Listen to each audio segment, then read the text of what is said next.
قال رسول اللہ صلی اللہ علیہ وسلم ان البذاذۃ والایمان، یقیناً سادگی ایمان کا حصہ ہے۔ ابو داود صحیح۔ ابو امامہ ایاس ابن ثعلبہ انصاری حارثی رضی اللہ تعالیٰ عنہ روایت کرتے ہوئے بیان کرتے ہیں کہ رسول اللہ صلی اللہ علیہ وسلم کے صحابہ نے ایک دن آپ صلی اللہ علیہ وسلم کے پاس دنیا کا ذکر کیا۔ اس پر آپ صلی اللہ علیہ وسلم نے فرمایا کہ کیا تم سن نہیں رہے ہو سادہ لباسی ایمان کی علامت ہے، سادی زندگی یقیناً سادگی ایمان کی علامت ہے۔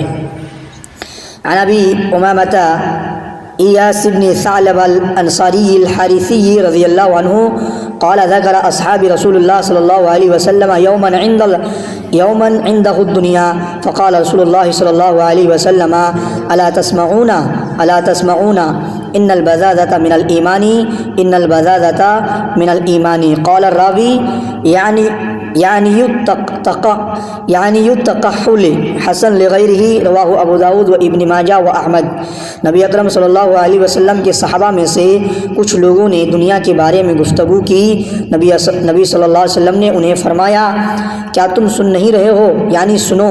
تاکید پیدا کرنے کی غرض سے آپ صلی اللہ علیہ وسلم نے اسے دہرایا۔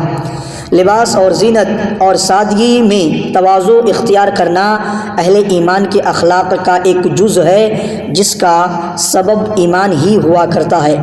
ربنا تقبل منا انک انت السمیع العلیم، سبحانک اللہم وبحمدک، اشہد ان لا الہ الا انت استغفرک واتوب الیک، وصلی اللہ تعالی علی خیر خلقہ محمد وآلہ واصحابہ اجمعین، وآخر دعوانا ان الحمد للہ رب العالمین۔